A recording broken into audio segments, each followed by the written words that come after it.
Have you ever walked away from a conversation thinking, wait, am I overreacting? Was I wrong? Am I the problem? Even when deep down you know you weren't? If that's happened to you, there's a good chance you weren't confused, you were manipulated. Because toxic people have a silent superpower. They make you doubt yourself. Not with force, not with shouting, not with obvious cruelty, but subtly, slowly, quietly. Until one day you realize the most dangerous thing of all. You stopped trusting your own mind. So today, we're breaking down exactly how toxic people make you doubt yourself, the psychology, the tactics, the subtle tricks that slip under the radar. And once you learn these, you will never fall for them again. Number 1, they rewrite the story confidently. Toxic people can retell a situation so convincingly that you start questioning your own memory. You'll hear things like, "That never happened. You're remembering it wrong.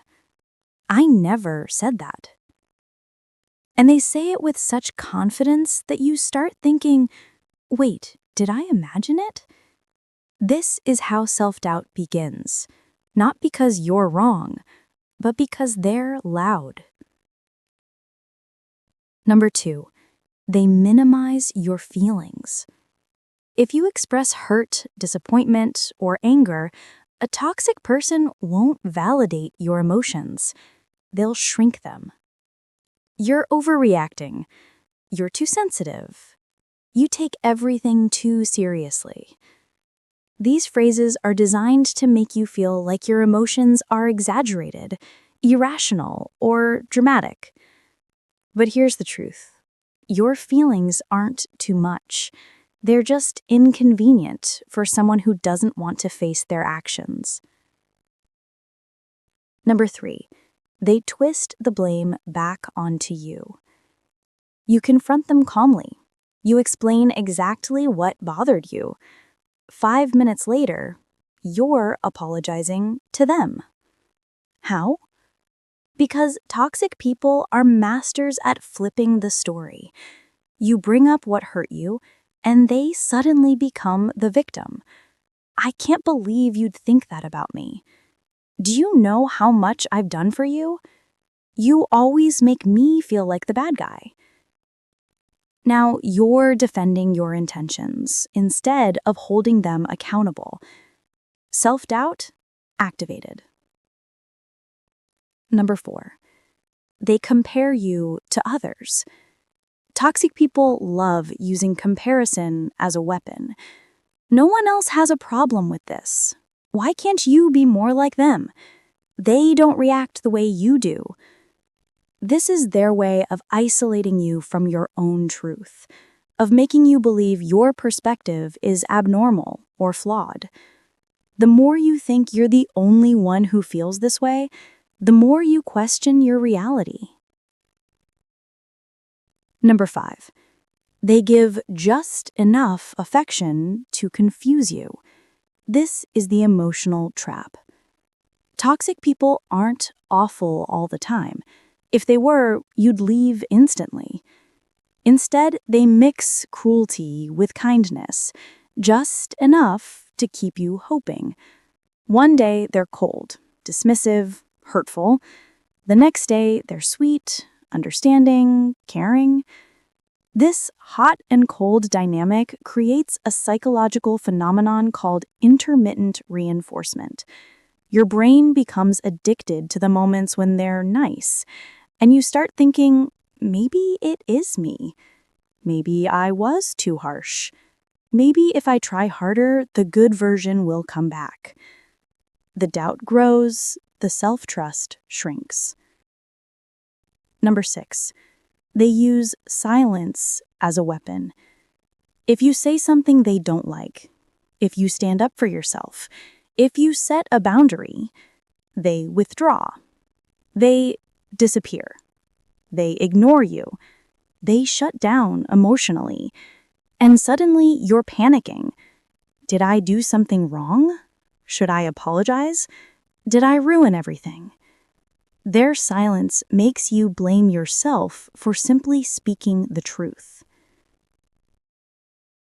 Number 7, they make their flaws your responsibility. Toxic people don't say, I need to work on that.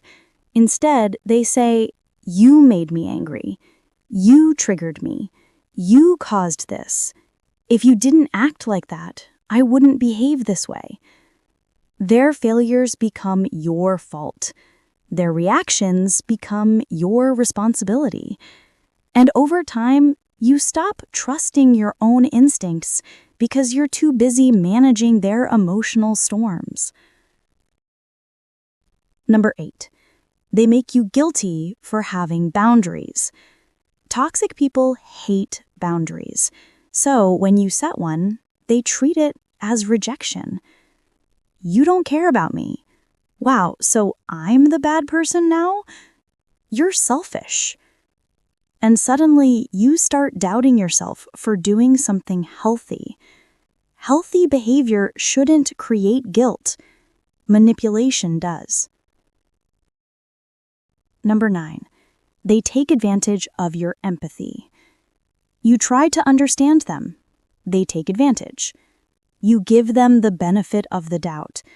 They use it to rewrite reality. You try to communicate. They use your kindness to escape accountability. And the more you try to be understanding, the more they make you question whether you're the one who needs to change. Number 10, over time, they train you to self-doubt automatically. This is the final stage, what toxic people ultimately want. You start second-guessing everything: your emotions, your decisions, your reactions, your boundaries, your memory, your gut instincts.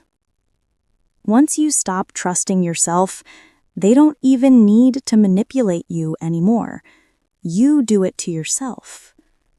That's the ultimate goal of toxic control: getting inside your mind.